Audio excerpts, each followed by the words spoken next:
Hi, and welcome to another video. Well, I got a couple of jokes today. A woman in a hot air balloon realized that she was lost. She didn't know exactly where she was. She reduced her altitude and spotted a man below. She descended a bit more and shouted, "Excuse me, can you help me? I promised a friend I would meet him an hour ago, but I don't know where I am." The man below replied, "You're in a hot air balloon hovering about 30 feet above the ground. You're between 40 and 41 degrees north latitude and between 59 and 60 degrees west longitude." "You must be an engineer," said the balloonist. "I am," replied the man. "How did you know?" "Well," answered the balloonist, "everything you've told me is probably technically correct, but I've no idea what to make of the information, and the fact is, I'm still lost. Frankly, you've not been much help. If anything, you've delayed my trip with all our talk." The man below responded, "You must be in management." "I am," replied the balloonist. "How did you know?" "Well," said the man, "you don't know where you are or where you're going. You've risen to where you are due to a large quantity of hot air. You've made a promise which you had no idea how to keep, and you expect people beneath you to solve your problems. And the fact is, you're in exactly the same position you were before we met, but now somehow it's my fault." I thought that was cute. I was a manager for 12 years. Okay, I know. One day, a college professor of psychology was greeting his new college class.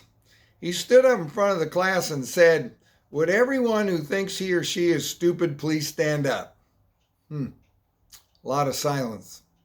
After a minute, though, or so of silence, a young man stood up. "Well, good morning.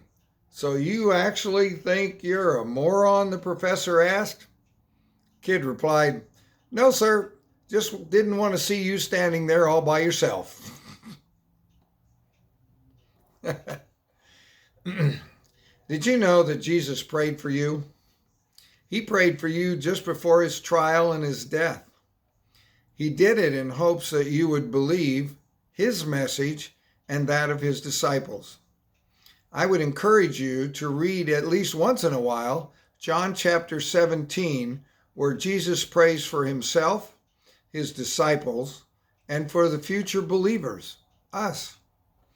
From it, we learn that the world is in a tremendous battleground where forces under Satan's power and those under God's authority are at war. And Jesus prayed to keep his chosen believers safe from Satan's power, making them pure and holy and uniting them through his truth. You know, it's a comfort for me to know not only that he prayed during a time of trial, but also he prayed for us as well. This is what he says in his prayer in John chapter 17, verses 20 to 24. "My prayer is not for them alone," the disciples. "I pray also for those who will believe in me through their message." That's us. "That all of them may be one. Father, just as you are in me, I am in you. May they also be in us, so that the world may believe that you have sent me. I have given them the glory that you gave me, that they may be one as we are one. I in them and you in me, so they may be brought to complete unity. Then the world will know that you sent me and have loved them even as you have loved me." Wow. 24. "Father, I want those you have given to me to be with me where I am and to see my glory, the glory you have given me because you loved me before the creation of the world." Jesus prayed for all who would follow him, including you and others you know. He prayed for unity in verse 11, protection from evil in chapter 17, verse 15, and for holiness in verse 17. It is special to me knowing that Jesus prayed for you and me specifically, since he has known us, as the psalmist said, before we were formed in the womb. He was thinking of us on the way to the cross. Jesus' great desire for his disciples was that they would become one. He wanted them to be unified as a powerful witness to the reality of God's love. Are you helping to unify the body of Christ, the church? When the church is unified, it's a powerful force. Compass Church can be a powerful source in the Salinas and Monterey areas. You can pray too for other Christians to avoid gossip, but rather build up others. Work together in humility and give your time and money. Exalt Christ and refuse to get sidetracked arguing over divisive matters. Prayer is a powerful tool.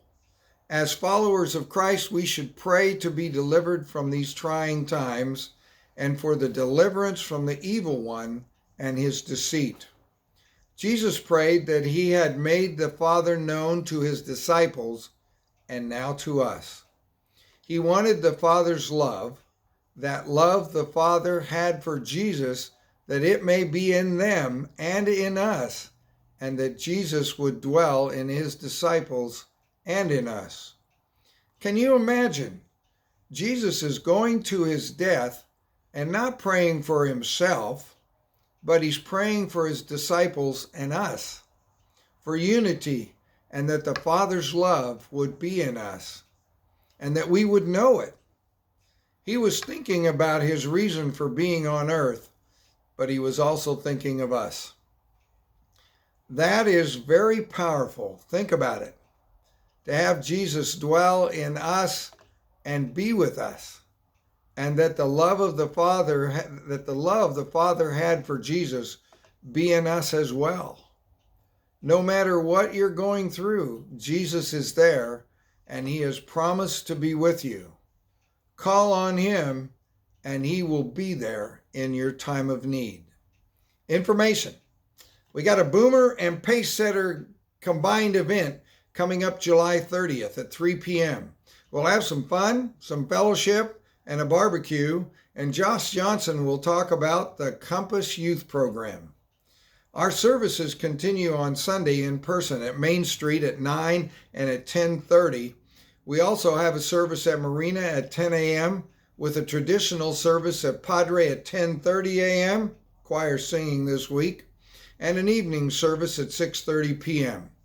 Now, if you still feel you cannot make those services in person, they will be online at 9, 10:30, and 6:30 p.m. God be with you, and have a great week.